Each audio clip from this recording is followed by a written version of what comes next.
देखिए, पहला क्वेश्चन कहता है, सिमिलर के लिए आते हैं कममेमोरेट। कममेमोरेट का मतलब होगा शहीद दिवस किसके कममेमोरेट में किया जाता है, बाल दिवस किसके कममेमोरेशन में किया जाता है, यानी किसी की याद में, किसी की याद में। कभी कममेमोरेट पूछता है एज ए वर्ब, कभी कममेमोरेशन पूछता है। बहुत अच्छा वर्ड है, बहुत काम आएगा। कई बार डाक टिकट निकाली जाती है किसी के कममेमोरेशन में, किसी की याद में। अब आंसर आपको समझ में आ गया, remember is the right answer. तो कममेमोरेट का अर्थ क्या हुआ, किसी की याद में। अर्थ क्या हुआ, किसी की याद में। एग्जाम्पल शहीद दिवस, आंसर रिमेंबर। कनोसर, लता मंगेशकर कनोसर थी, सरोज खान कनोसर थी, यानी किसी भी कला का पारंगत। लता मंगेशकर सिंगिंग की पारंगत थी, सरोज खान डांसिंग की पारंगत थी। आंसर आपके ऑटोमेटिक समझ में आ गया, लवर ऑफ आर्ट कहलाएगा आपका कनोसर। अपने आप वर्ड आंसर दे देता, आपको कुछ नहीं करना। लेथल, कोर्ट में मामला आया, साहब किससे हथियार अटैक किया गया था, बोले आयरन रोड से। जज जमानत नहीं देगा क्योंकि लेथल है। इंजरी कैसी है, लेथल, घातक। कहाँ से क्या आंसर आया, deadly is the right answer. और 5 वर्ड याद कीजिए लेथल के। घातक भी कह सकते हैं आप, और जानलेवा भी कह सकते हैं आप, प्राणहर भी कह सकते हैं। टर्मिनल, वाइटल, डेडली, लेथल और फैटल। वाइटल का एक और अर्थ होगा महत्वपूर्ण। 5 वर्ड हैं, टर्मिनल, वाइटल, डेडली, लेथल और फैटल। इस तरह कोई जमानत आए और बोले साहब वार किससे हुआ था, बोले साहब हथियार वो रोड लेकर आए थे। नेचुरल 307 का अटैम्प्ट हो गया क्योंकि जरी आपकी घातक है। 307 का अटैम्प्ट है, लाठी से नहीं हुआ, लाठी तो थी और चला दी मैंने। टर्मिनल और आप हथियार वही लेकर आए रोड, नेचुरल आपका इंटेंशन क्लियर है कि आप इसको जो है या तो जान से ही मारना चाहते थे या अटेम्प्ट टू मर्डर में तो हो आप। तो terminal, vital, deadly, lethal, fatal, sorry आपका जानलेवा, प्राणहर और घातक। अगला वर्ड आया नेबुलस। नेबुलस, कोहरा है, सुबह के 4 बज रहे हैं और सर्दी का टाइम है, कोहरा है, फोग कर देना। फोग के समय जो मौसम होगा, जो होगा वो नेबुलस होगा, यानी धुंधला। इसका अर्थ हो गया धुंधला हो गया या अस्पष्ट हो गया। आंसर मैच अपने आप हो गया वॉग। और इसके भी 3 वर्ड, वॉग, नेबुलस, हैजी। बहुत इंपॉर्टेंट 3 वर्ड है। धुंधला ये मौसम के साथ आते हैं या किसी के उत्तर के साथ आते हैं। आपको मैंने कोई क्वेश्चन किया और आपने क्लियर कट उसका कैंडिड आंसर नहीं दिया, थोड़ा सा घुमा फिरा के आंसर दिया, जैसे जो वकील होता है वो क्रॉस करता है और गवाह ने उसको थोड़ा सा अस्पष्ट उत्तर दिया, तो वोग, नेबुलस और हेजी आंसर कहलाएगा। और इन वोग लिखेंगे, देखो प्रोनाउंसिएशन दोनों का सेम है, इन वोग लिखेंगे तो होगा फैशन में। कोई चीज़ फैशन में होती है वो इन वोग कहलाती है, और कोई चीज़ फैशन से बाहर चली जाए तो आउट ऑफ वोग कहलाएगी। मोबाइल हो सकता है, लैपटॉप हो सकता है, कोई भी चीज़ आप कह सकते हो this mobile is now is in walk. और फैशन से बाहर है तो आउट ऑफ वॉक। तो अस्पष्ट के 3 बार आपके सामने, वॉक, नेबुलस और हैजी। इलिसिट, इलिसिट का मतलब प्राप्त करना, किसी से आप सहानुभूति प्राप्त कर रहे हो, प्राप्त करना, सिंपैथी प्राप्त करना, कोई भी चीज प्राप्त करना, इलिसिट। जनरली सिंपैथी के साथ बहुत आता है ये word. Answer number first, induce is the right answer. प्राप्त करना, किसी को आप 2 आंसू गिरा दिए, नेचुरल है, उसकी सिंपैथी तो इलिसिट हो ही जाएगी। इंड्यूस, प्राप्त करना। कैम्पफ्लेस, चलिए, एक बाबा है, उसका एक आश्रम है, बाबा है उसका एक आश्रम है, आश्रम की आड़ में वो गैर कानूनी हथियारों का व्यापार करता है, गैर कानूनी हथियारों का व्यापार करता है। तो उसका जो दिखने वाला आवरण है वो कैम्पलेस है, वो तो कैसा एक आश्रम के रूप में, लेकिन असली कारोबार कुछ और है। तो किसी चीज की आड़ में, किसी चीज के दिखावे में कैम्पलेस कहलाएगा। और आंसर नंबर आएगा डिस्गाइज, किसी चीज के भेष में, किसी चीज के आवरण में। दिखता तो कुछ और है और एक्चुअल वर्क कुछ और है, उसे कहते हैं कैम्पलेस। Disguise is the right answer. यण, चलते हैं रूढ़िवादी समाज की तरफ। रूढ़िवादी समाज में एक लड़के के लिए तीव्र लालसा होती है, ऐसा आपने देखा है, मैंने भी देखा है, ऑब्जर्व किया है। भ्रूण हत्या इसी पर आधारित है।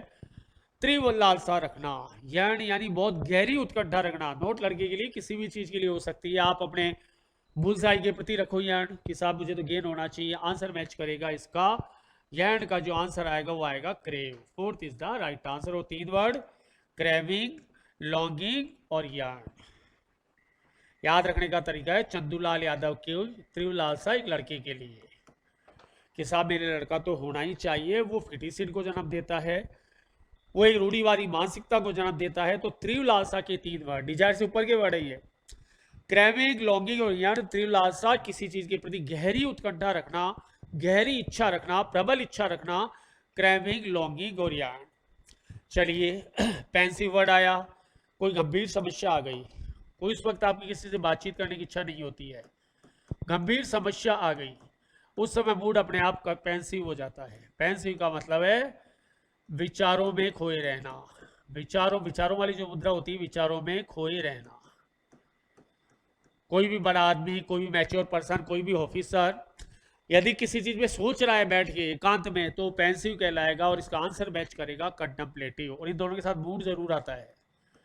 पेंसिव मूड और कंटेम्पलेटिव मूड का मतलब होगा विचारों में खो जाना। विचार मग्न मुद्रा को कहते हैं पेंसिव मूड और आपका कंटेम्पलेटिव मूड।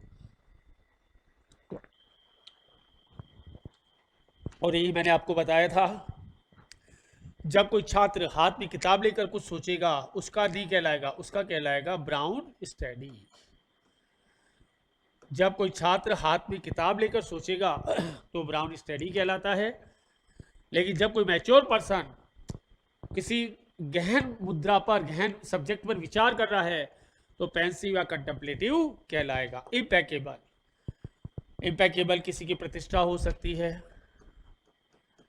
जैसे सर एपीजे कलाम की जो प्रतिष्ठा है वो इम्पैकेबल है। इम्पैकेबल का मतलब है एकदम दोष रहित, यानी आप उसमें कोई दोष, कोई लांछन नहीं लगा सकते, एकदम पाक है। पाक इमेज को कहते हैं इम्पैकेबल। आंसर मैच करेगा फ्लॉलेस।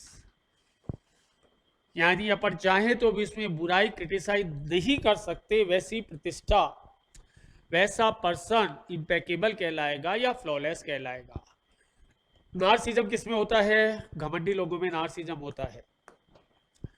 जितने भी घमंडी लोग हैं उनमें नार्सिज्म जमकर होता है। नार्सिज्म का मतलब होता है अपने गुणों से प्यार करना, ये सोचना कि दुनिया के जितने भी गुण हैं वो तो सिर्फ मेरे अंदर हैं, ऐसा नार्सिज्म कहलाता है। आंसर मैच करेगा सेल्फ एडमिरेशन। नार्सिज्म ये मानना कि दुनिया के जितने भी गुण हैं वो तो मेरे अंदर ही है, बाकी तो दुनिया बेवकूफ है, बेवकूफों से भरी हुई है। आइए ग्रामर पोर्शन पर आइए। I patted him on the shoulder. शरीर के अंगों से पहले प्रपोजिशन ऑन आएगा, आर्टिकल द आएगा, बॉडी पार्ट से पहले। ये आपको याद रखना है, दोबारा लेकर आया हूं मैं इसको।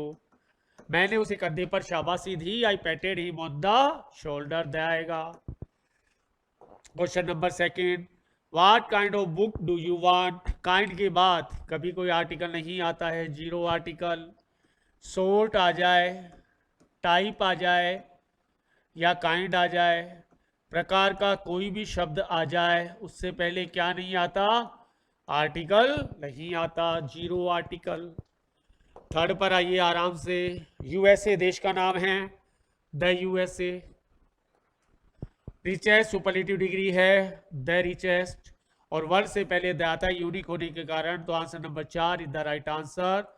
The USA is the richest country of the world. वजह ढूंढो, वर्ल्ड यूनिक है, द ले गया। रिचेस्ट सुपरलेटिव डिग्री है, द ले गया। यूएसए देश का नाम है, ग्रुप वाले देश का नाम है, द ले गया। Answer number 4 is the right answer. In India parliament is the supreme. ये अपवादित केस नहीं है, पार्लियामेंट से पहले आर्टिकल नहीं आएगा, जीरो आर्टिकल। चारों वर्ड को याद कर दो, हेल, हेवन, पार्लियामेंट, पार्लियामेंट और गॉड से पहले कभी भी कोई आर्टिकल नहीं आता है। पार्लियामेंट में से पहले एक ही क्वेश्चन आएगा जहाँ लेगा, वो एक एक्सेप्शनल केस है, जनरल नहीं आता। माई फादर एक एडजेक्टिव आ गया। माई फादर इज ए लवर, ये धार्मिक ग्रंथ आ गया, द रामायण। मेरे पिताजी एक प्रेमी हैं रामायण के। My father is a lover of the Ramayana. Ramayana ग्रंथ है, द लेकर आएगा। आंसर फाइंड आउट करो। Fourth is the right answer. A पहले में, द दूसरे में। द क्यों आया? क्योंकि द से एक आपका स्क्रिप्चर है। लेटस, लेटस के बाद हंस आ गया। Go out for a walk, दो वर्ब है, ये भी वर्ब है, ये भी वर्ब है। दो वर्ब एक साथ नहीं आती है। दूसरी को नाउन बनाने से पहले, उससे पहले ए या एन लगाया जाता है। यहाँ पर एन तो लगेगा नहीं, ए लगेगा। First is the right answer. Rule को याद कर लो।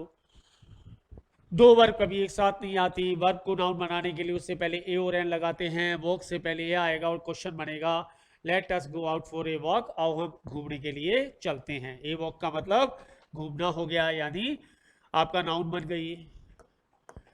The rowdy students to obey their parents, to आ गया। किस मॉडल के साथ टू आता है? नहीं आता, नहीं आता, नहीं आता, ओट के साथ आता है। First is the right answer. ओट के साथ क्या आता है? टू आता है, पहली बात। और नैतिक शिक्षा वाले वाक्यों में ओट आता है, दूसरी बात। दोनों शर्तें पूरी कर गया। Answer number first is the right answer. मजे करो पेपर के साथ। पेपर को पेपर नहीं, एंटरटेनिंग सब्जेक्ट समझना, मजे कर रहे हैं। आई स्विम एक्रो द शोजी river when I was young, was आ गया। शोजी रिवर छिछली नदी, यानी पानी नहीं था। तो मैं क्या करता था? वो जो कम पानी वाली नदी थी उसके अंदर तैर सकता था जब मैं यंग था, जवान था। भूतकाल का मॉडल बुलाओ। नहीं है, नहीं है, ये है, लेकिन ये कैन शब्दा में नहीं आता है। Could is the right answer. जहां वाज आएगा वहां कुड आएगा, जहां इज आएगा वहां पर कैन आएगा। शब्दा बताने के लिए, सामर्थ्य बताने के लिए, एबिलिटी बताने के लिए।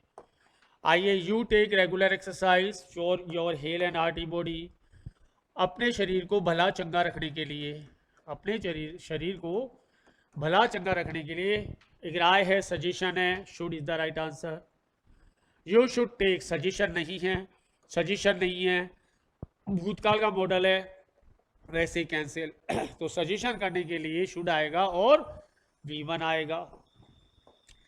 यू लीव लॉन्ग, लास्ट में विस्मयबोधक का वाक्य आ गया। किसी को सद्भावना दे रहे हो, किसी को शुभकामना दे रहे हो। शुभकामना और सद्भावना अगले मॉडल आता है में।